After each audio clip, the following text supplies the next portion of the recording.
ഓം ന ഗുരോരധികം തത്വം ന ഗുരോരധികം തപഃ ന ഗുരോരധികം ജ്ഞാനം തസ്മൈ ശ്രീ ഗുരവേ നമഃ. നമ്മുടെ പടം വരക്കാമോ? പ്രിയരെ, ഗുരുദേവൻ ശിവഗിരിയിലെ പർണശാലയ്ക്ക് മുന്നിൽ ഇരുന്ന് സംസ്കൃത വിദ്യാലയത്തിലെ പഠനം ശ്രദ്ധിക്കുകയായിരുന്നു. കുട്ടികൾ സംസ്കൃത വാക്യങ്ങൾ തെറ്റുകൂടാതെ ചൊല്ലുന്നത് കേട്ടപ്പോൾ ഗുരുദേവന് അത്യധികം സന്തോഷമുണ്ടായി. പർണശാലയ്ക്ക് സമീപം നിന്നിരുന്ന ഒരു മുത്തശ്ശിപ്ലാവിൽ നിന്നും അതിനിടയിൽ പഴുത്ത വീണിരുന്ന കുറെ മാങ്ങകൾ പെറുക്കിയെടുത്ത് ഗുരുദേവൻ ഇടവേള നേരത്ത് അവിടുത്തെ കുട്ടികളെ വിളിച്ചു കൊടുത്തു. അതിനുശേഷം കുന്നിറങ്ങി ശാരദാമഠത്തിന് പിറകുവശത്തുള്ള വാതിൽ തുറന്ന് അവിടെയുള്ള പടികളിൽ ഇരുന്നു. കുറച്ചുനേരം കഴിഞ്ഞപ്പോൾ ഒരു യുവാവ് ശാരദാമഠത്തിന് വലം വെച്ച് തൊഴുതുകൊണ്ട് ഗുരുദേവൻ ഇരുന്നിടത്തേക്ക് വന്നു. കാഴ്ചയിൽ നല്ലൊരു കലാകാരനെ പോലെ തോന്നിച്ചിരുന്ന അയാൾ ഗുരുദേവനെ സാഷ്ടാംഗം നമസ്കരിച്ചു.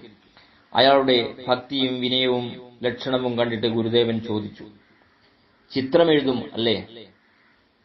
താൻ ചിത്രമെഴുതും എന്ന് ഗുരുദേവൻ എങ്ങനെ അറിഞ്ഞു എന്ന് ചിന്തിച്ച് അയാളപ്പോൾ അതിശയിച്ചു നിന്നു.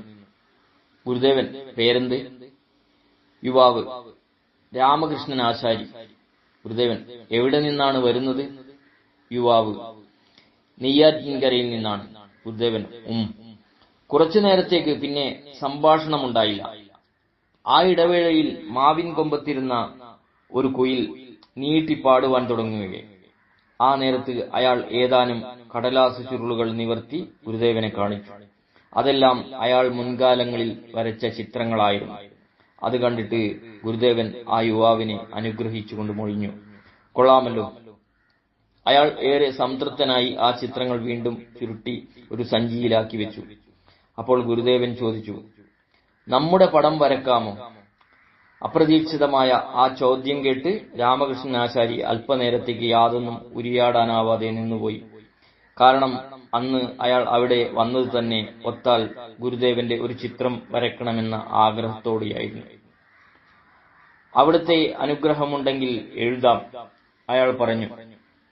അത് കേട്ടിട്ട് ഗുരുദേവൻ മന്ദഹസിച്ചു. ഉടനെ രാമകൃഷ്ണൻ ആശാരി ഒരു കടലാസ് എടുത്ത് അതിൽ പെൻസിൽ കൊണ്ട് ചില വരകളും കുറികളും ഇട്ടു. അന്ന് ഗുരുദേവൻ കൽപ്പിച്ചത് പ്രകാരം ശിവഗിരിയിൽ നിന്നും ഊണ് കഴിച്ചിട്ടാണ് അയാൾ നെയ്യാറ്റിൻകരയ്ക്ക് മടങ്ങുകയുണ്ടായത്. അടുത്ത ദിവസം തന്നെ രാമകൃഷ്ണൻ ആശാരി എണ്ണച്ചായത്തിൽ ഗുരുദേവന്റെ ഒരു ചിത്രം വരയ്ക്കുവാനുള്ള ഒരുക്കം തുടങ്ങി. ഒരു വ്രതം എന്ന പോലെയായിരുന്നു അയാൾക്ക് ആ ചിത്രമെഴുത്ത്. കുറച്ച് ദിവസങ്ങൾ കൊണ്ട് ഗുരുദേവൻ ഇരിക്കുന്ന രൂപത്തിലുള്ള ആ ചിത്രം അയാൾക്ക് പൂർത്തീകരിക്കാനായി. പിന്നീട് താമസിയാതെ ഒരു ദിവസം കൃഷ്ണനാശാരി ആ ഗുരുദേവ ചിത്രവുമായി ശിവഗിരിയിലെത്തി. ആളൊഴിഞ്ഞ ഒരു നേരത്ത് ഗുരുദേവനെ അത് കാണിച്ചു. ഗുരുദേവൻ ആ ചിത്രം വളരെ ഇഷ്ടമായി എന്ന് മൊഴിഞ്ഞു. 2 പഴവും ഒരു പിടി കൽക്കണ്ടവും നൽകി രാമകൃഷ്ണൻ ആശാരിയെ ഗുരുദേവൻ അനുഗ്രഹിച്ചു. എന്നിട്ട് ഇപ്രകാരം അരുളി ചെയ്തു, ഓ, ഇത് ഒത്തുപോയല്ലോ. അക്കാലത്ത് ആ എണ്ണഛായാചിത്രം ശാരദാമഠത്തിന്റെ പിന്നിലുള്ള വാതിൽ തുറന്നാൽ കാണത്തക്ക വിധം അവിടെ ഏറെക്കാലം സൂക്ഷിച്ചു വെക്കുകയുണ്ടായി. പിന്നീട് അത് വൈദിക മഠത്തിലേക്ക് മാറ്റിവെച്ചു. ഗുരുദേവൻ സമാധി പ്രാപിച്ച ശേഷം ജനങ്ങൾക്ക് ആരാധന നടത്തുവാനായി രാമകൃഷ്ണൻ ആശാരി വരച്ച ആ പടമായിരുന്നു സമാധിസ്ഥാനത്ത് വച്ചിരുന്നത്. സ്നേഹപൂർവം, രഞ്ജൻ, കയനാടത്ത്.